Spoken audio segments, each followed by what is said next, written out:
Hello guys, welcome back to my channel. അപ്പോൾ നമ്മൾക്ക് ജാവയിലെ hello world എന്ന് പറയുന്ന പ്രോഗ്രാം എങ്ങനെയാണെന്ന് ചെയ്യണമെന്ന് നോക്കാം. അതിനായി നമ്മളിവിടെ ക്രിയേറ്റ് ചെയ്തിരിക്കുന്നത് മെയിൻ ഡോട്ട് ജാവ എന്ന് പറയുന്ന ഫയൽ ക്രിയേറ്റ് ചെയ്തിട്ടുണ്ട്.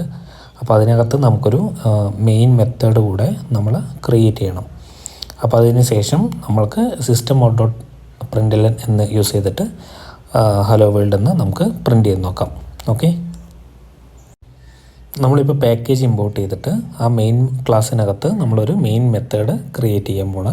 കാരണം നമ്മൾ ഈ ക്ലാസ് റൺ ചെയ്യുമ്പോൾ നമുക്ക് മെയിൻ മെത്തേഡ് ഓട്ടോമാറ്റിക്കലി റണ്ണായിട്ട് അതിലുള്ള വാല്യൂ നമുക്ക് റിട്ടേൺ ആവും. ഇതാണ് നമ്മൾ ചെയ്യാൻ പോകുന്നത്. അപ്പോൾ നമ്മളിവിടെ മെയിൻ മെത്തേഡ് ക്രിയേറ്റ് ചെയ്തിട്ടുണ്ട്. അപ്പോൾ അതിനകത്ത് സ്ട്രിങ് ആർഗ്യുമെൻ്റായിട്ട് നമ്മൾ റിട്ടേൺ കൊടുക്കുകയാണ്. സോ ഇനി ബ്രാക്കറ്റ് ഓപ്പൺ ചെയ്തിട്ട് ബ്രാക്കറ്റ് ഓപ്പൺ ചെയ്തിട്ട് ഇതിനകത്താണ് നമ്മൾ എന്ത് ചെയ്യേണ്ടത്, സിസ്റ്റം ഡോട്ട് ഔട്ട് ഡോട്ട് പ്രിൻ്റ്എൽഎൻ കൊടുത്തിട്ട് ഹലോ വേൾഡ് എന്ന് പ്രിൻ്റ് ചെയ്യേണ്ടത്. അപ്പോൾ നമുക്ക് സ്റ്റാർട്ട് ചെയ്യാം. മെയിൻ മെത്തേഡിനകത്ത്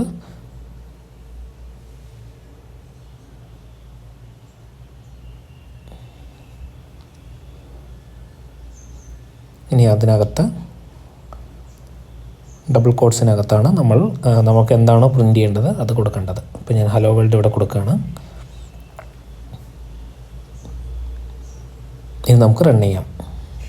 സോ എക്സിക്യൂട്ട് ആവുന്നുണ്ട്. സോ അവിടെ കണ്ടല്ലേ ഹലോ വേൾഡ് എന്ന് പ്രിൻ്റായി. സോ ഇതാണ് സിമ്പിൾ ഹലോ വേൾഡ് പ്രോഗ്രാം ചെയ്യുന്നത്. നമുക്കിനി ഒന്ന് ടെക്സ്റ്റ് ഒന്ന് മാറ്റി കൊടുക്കാം.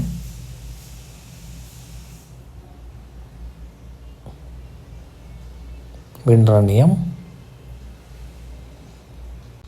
നമ്മൾ ഹലോ വേൾഡ് എന്ന് കൊടുത്തത് ഇപ്പോൾ ഹലോ കോഡ് ആൻഡ് ടെസ്റ്റ് എന്ന് പ്രിൻ്റ് ചെയ്തിട്ടുണ്ട്. സോ ഇങ്ങനെയാണ് നമ്മൾ ബേസിക് ആയിട്ടുള്ള ജാവയുടെ ഫസ്റ്റ് പ്രോഗ്രാമായ ഹലോ വേൾഡ് നമ്മൾ ചെയ്യുന്നത്. ഓക്കെ, സോ ഇതുപോലെയുള്ള ജാവയുടെ അടുത്ത ടോപ്പിക്ക് നിങ്ങൾക്ക് കിട്ടാൻ വേണ്ടിയിട്ട് എൻ്റെ ചാനൽ സബ്സ്ക്രൈബ് ചെയ്യുക. നമ്മൾ ഒരുപാട് വീഡിയോസ് ഇടുന്നതായിരിക്കും. ജാവ മാത്രമല്ല, നമ്മളിവിടെ പൈത്തൺ, ജാവ, സൈപ്രസ്, അങ്ങനെയുള്ള സെലീനിയം, അങ്ങനെയുള്ള ഒരുപാട് ടെക്നോളജീസ് പറഞ്ഞു തരുന്നുണ്ട്. അപ്പോൾ ഓക്കെ, താങ്ക് യു, ബൈ.